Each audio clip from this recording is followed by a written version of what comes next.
everyone. It's great to be back in Toronto with so many outstanding members of our Liberal team. They've been true advocates for their community these last 4 years, helping us bring about real change for the middle class and building an economy that works for everyone. I'm very much looking forward to continuing the work we've started together after Election Day. But first, we all have a very important choice to make. On October 21st, we get to decide what kind of future we want to build together. We get to choose the kind of country we want our kids to grow up in.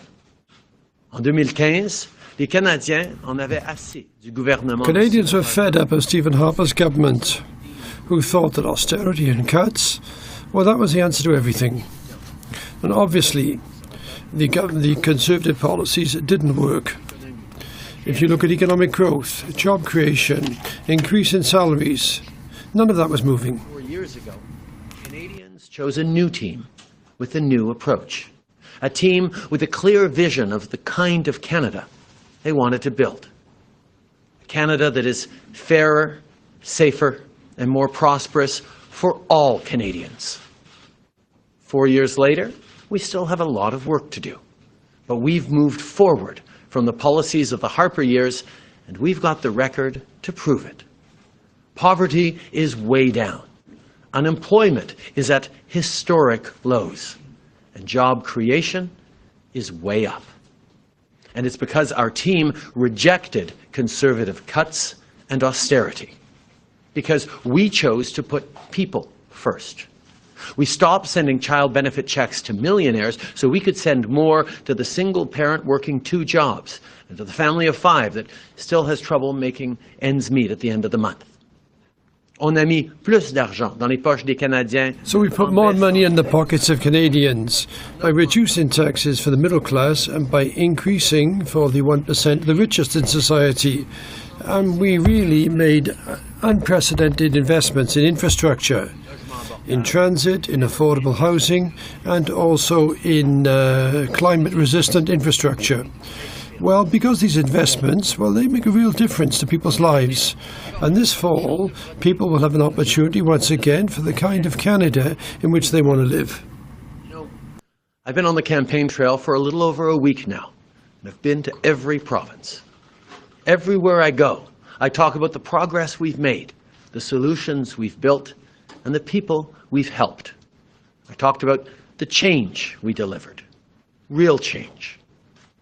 But as I stand here today, I think of the thousands of families who've lost a loved one to gun violence during those same 4 years.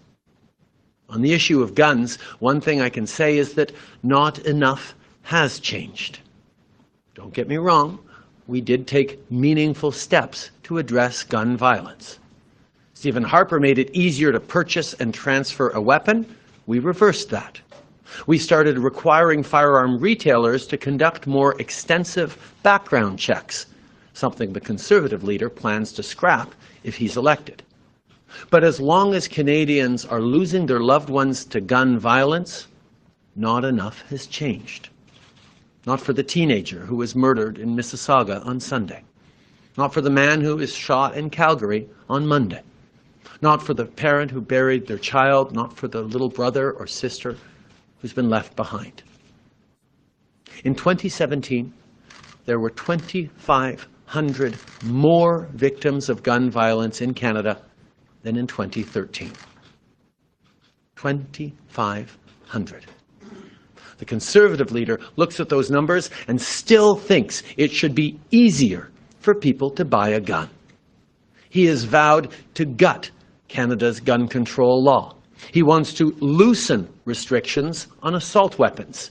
He wants to scrap enhanced background checks. And he wants people to be able to buy a gun without ever even showing their license to own it. Gun crime in Canada is on the rise. It's a fact. Frankly, I don't understand how anyone could look at this alarming trend and conclude that we need less gun control. But that's for the Conservative leaders to explain to Canadians. Here's what we will do to end gun violence. We will ban military-style assault rifles and start a buyback program for all military-grade weapons that were legally purchased.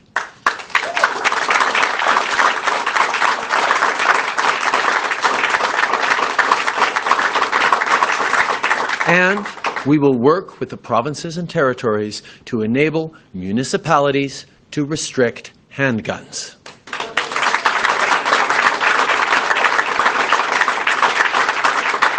That's what a re-elected Liberal government will do. But I'll also tell you what we won't do.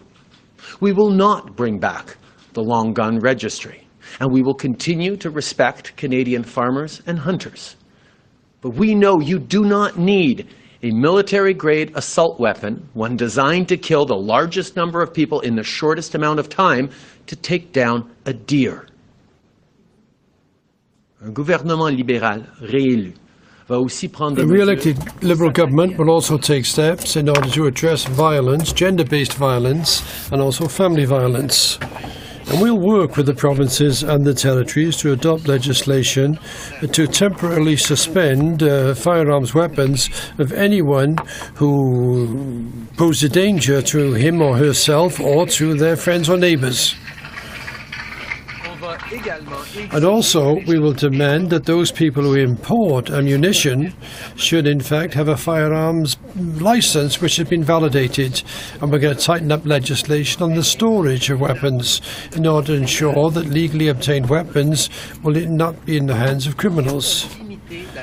And we're going to limit the glorification of violence by creating new rules on advertising and on marketing and on the sale of firearms.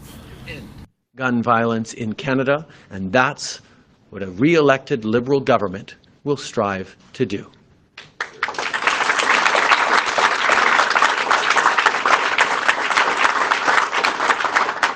I've often said that politics is about people, and on this particular issue, here's the hard truth. People are dying. Families are grieving. Communities are suffering. So we're going to do more, and we're going to do better. Thoughts and prayers are just not going to cut it. The choice could not be clearer. Liberals are for tougher gun laws. Conservatives are for weaker gun laws. That's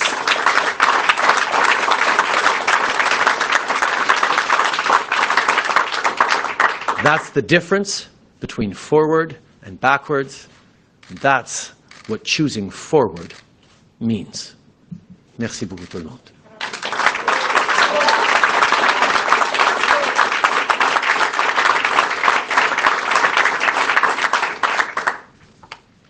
Hi, Michelle Zilio with the Globe and Mail. If you could answer in English and French, that would be appreciated for my colleagues.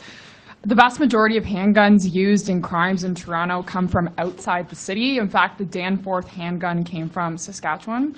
A municipal ban would do little to stop the flow of these domestic guns into the city. So my question is, why aren't the Liberals willing to have a countrywide ban on handguns? We're moving forward on an approach that is going to work to keep our communities safer.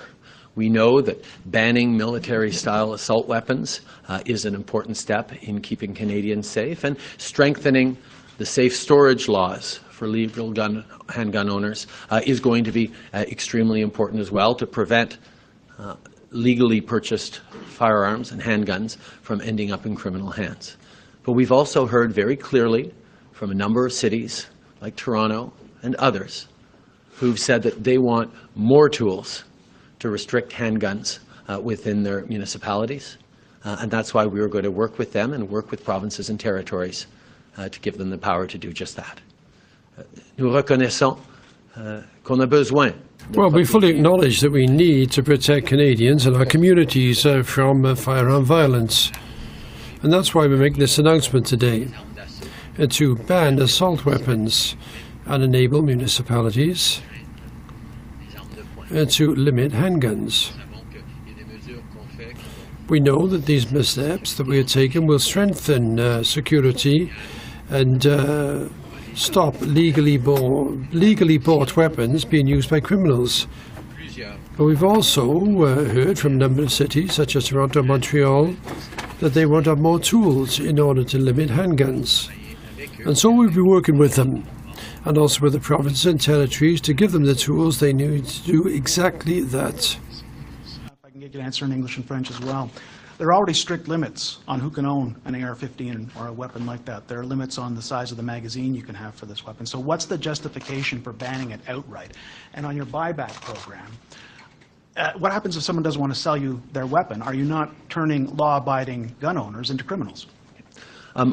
We recognize that there's always going to be more to do on protecting citizens and communities from gun violence. That's why we're moving forward on banning assault weapons and enabling cities to ban, to restrict handguns. We believe that the choice is very clear. Liberals want to strengthen gun control. Conservatives want to weaken it. Conservative leader has talked about expanding the size of magazines available. We think that's a step in exactly the wrong direction. The Conservatives want to loosen gun laws. We want to strengthen them. We know that guns designed for killing the largest amount of people in the shortest amount of time have no place in Canadian society, have no place in our communities. That is why we are banning military-style assault weapons. Monsieur Trudeau, pourquoi vous ne bannissez pas simplement les... Why don't you simply ban handguns in the country? Rather than listen to the cities, there might be some in some city, but not others. You can buy them in Saskatchewan and then bring them to Toronto, as we saw here recently in Danford. Why not just ban them completely? Well, our approach always has to be consistent with facts.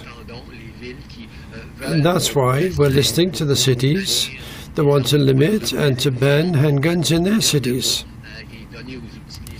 And we'll give them the tools to the provinces, to the territories and the cities who want to move forward with that. But for the vast majority of handgun owners, in those cases we will strengthen the regulations concerning storage and also the security of those weapons to make sure that it will be more difficult for criminals to steal these weapons from legal owners. For all the time you gave us yesterday on the blackface, brownface issue, just one last quick cleaning up. We know the context for the Arabian Nights event. We know the context for the high school event, sort of performances or festival. What about the video? Why did you do that? What was the context in which you decided to put on the blackface there? What were you doing? Did you remember that one? And can you tell us where that happened? It was a costume day for river guides on the whitewater rafting in the whitewater rafting operation that I worked at in the summer of between '92 and '94, roughly. Okay. Cet incident-là s'est passé. Well, this incident actually occurred during the summer of 92-94, when I was out working as a river guide on the Red River in Quebec. It was a disguised day, if you will. U.S. President Donald Trump has said this morning that he was surprised to see images of you wearing blackface, and particularly at the number of times that you wore it. What kind of an impact do you think that this is going to have on your international reputation, and how do you think it will affect your credibility as a world leader? My focus is on Canadians who face discrimination every day, Canadians who are racialized, who live with intolerance and marginalization as part of their daily experience, who I hurt. People who, in many cases, considered me to be an ally, who are deeply hurt by the terrible choices I made many years ago. I apologize deeply to them, and I will focus on continuing what I have tried to do as a leader, which is always stand against racism and discrimination at home and on the world stage. Mon emphase aujourd'hui et à tous les jours. Well, today, what I'll be working on is helping Canadians in minority situations, who are the victims of discrimination because of their identity, and this is something which happens to them every day. People who are the victims of intolerance, and who suffer that discrimination regularly. People who I've hurt with my choices that I made in the past, and I apologize deeply for that. And I undertake to be an ally and to continue to work against intolerance and discrimination here in Canada and all around the world. Your MPs are unhappy, your candidates are unhappy, there are members of your cabinet who are not particularly happy, and some members of the cabinet table who sit around you have issued long and I would say philosophical statements. Others, such as your foreign minister, issued a fairly clipped 3-paragraph statement yesterday. How secure do you feel in your leadership in the days and the months and the weeks and months to come? I'm going to continue to stay focused on working hard for a better Canada, and I know that there are Canadians, many Canadians, that I have deeply hurt with the choices I made, and I am going to work very hard to demonstrate that as an individual and as a leader, I will continue to stand against intolerance and racism. I will continue to stand alongside them as an ally as we strive to build a better world. I let them down. I let a lot of people down, and I am deeply sorry for that.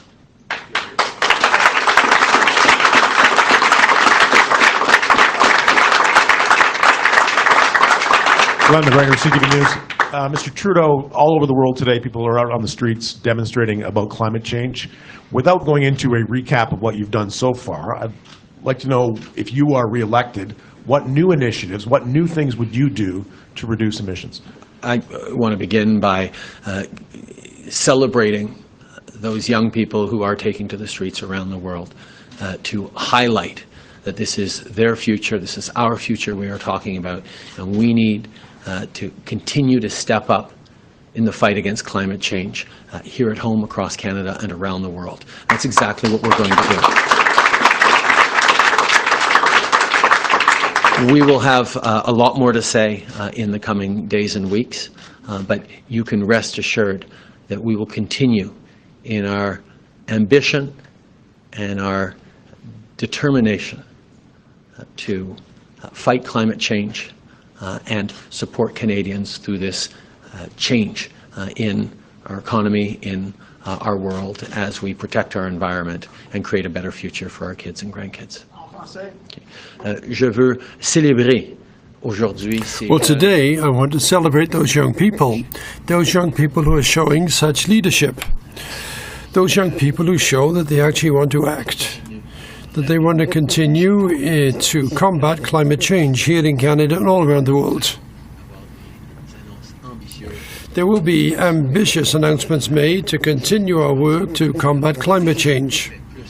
We've already done more than any other government to protect the environment and to counter climate change. But we're listening to these people all across the country who say to us that we have to do more, and we will do more. And I'm looking forward to making more announcements on this. CBC News, we've just learned that your campaign director has reached out to Jagmeet Singh's campaign director to arrange a conversation between the leaders, possibly. What do you want to say to Mr. Singh after the events of the last several days? I will be apologizing to him personally as a racialized Canadian, as I have been apologizing to Canadians who have suffered discrimination and intolerance their entire lives in ways that some of us, like me, have never had to experience on a daily basis. This is an incident for which I am deeply sorry, and I have apologized to Canadians, but I have also pledged to continue to work with all Canadians in the fight against Islamophobia, anti-Semitism, anti-black racism, racism and intolerance in all its shapes and forms. And on that, I am certainly in deep agreement with Mr. Singh, and I look forward to having a good conversation with him. Je vais certainement partager. Well, I will, of course, discuss this with Mr. King. I will make my apologies to him, the same apologies I've made to all Canadians who are victims of discrimination every day and who I might have wounded through my actions. And we will certainly discuss and I'll explain how I and the government can combat discrimination every day and give more opportunities to Canadians who are the subject of discrimination because of their identity. Prime Minister, will you confirm, La Presse is reporting that according to a high-ranking Liberal official that the campaign, the Liberals are expecting more photos to come out. Will you confirm that? I have nothing to confirm on that. So there could be more? I have nothing to confirm on that. And just really quickly on guns, can you talk, the mayor has talked a lot about stopping smuggling at the border. What are going to be the actions on there? We are going to, we have taken significant measures to strengthen our border controls. The Conservatives cut the Canada Border Services Agency in their 10 years in office. We have invested massively in securing our border to an increasing degree, and we will have more to say about our plans on that. Today, our announcement is on how we're going to be banning military-style assault weapons and working with municipalities to restrict handguns. We recognize that there is more to do. That's why Liberals believe in strengthening gun control, while Conservatives believe in weakening it. Nous avons pris plusieurs mesures au cours des Well, we've taken a number of steps over the last 4 years to provide more resources and a greater capacity also to protect our borders from illegal weapons which might cross the border. We recognise there's more to be done, and we will make more announcements in this. Today we're announcing that we are going to ban assault weapons and work with the provinces to enable the municipalities to limit handguns. Mr. Trudeau, is there anything else in your past from your youth, before your time in politics, be it at West Point Grey Academy or anywhere else, that you think Canadians should know about now, or that if you were running for the Liberals for the first time, a vetting committee might take some real issue with? I have been forthright about the incidents that I remember. As was pointed out, I hadn't remembered the incident in the rafting company I was working for, and that's why I am wary about being definitive. I did not realize at the time how much this hurt minority Canadians, racialized Canadians. And for that, I am deeply sorry. I hurt people who consider me and have considered me to be an ally, and I will continue to fight against racism and discrimination with everything I do as leader. But beyond blackface, any other type of incidents or actions of yours, I mean? Not that I can recall. Yafang Xu from Loving Sister. You apologized immediately after the blackface issue emerged, but you haven't apologized or taken any actions regarding the SNC Lavalin scandal. Some feminists, they were disillusioned that because of the way you treated the two strong female ministers, and they were disappointed that you didn't honor your promise to run a transparent government and to hold the principle of independence of judicial independence. And so what actions are you going to take to convince the disillusioned feminists that you are still can be trusted and to be voted for?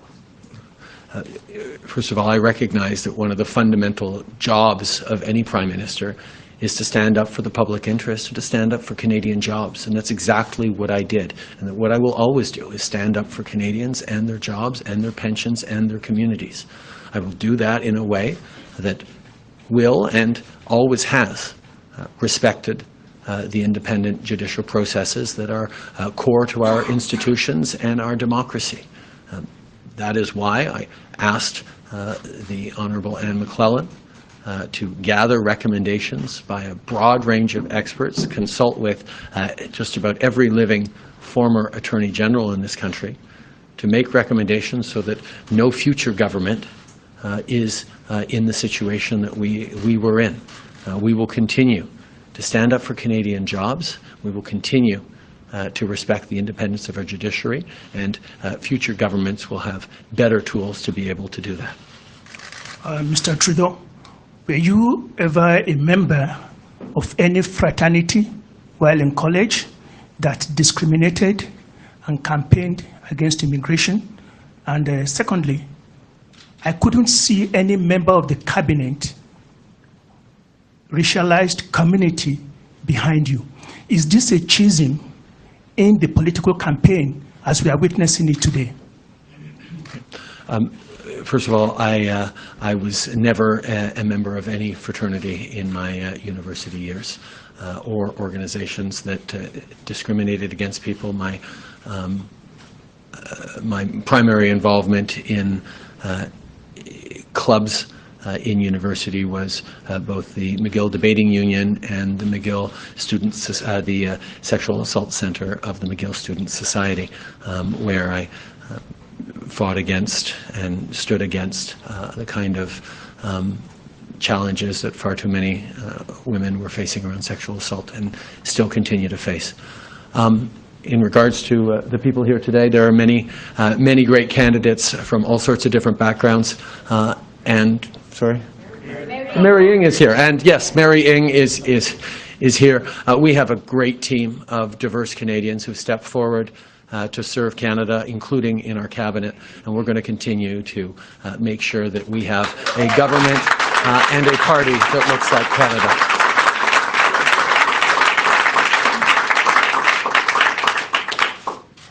Hello, Ed Tubb, Toronto Star.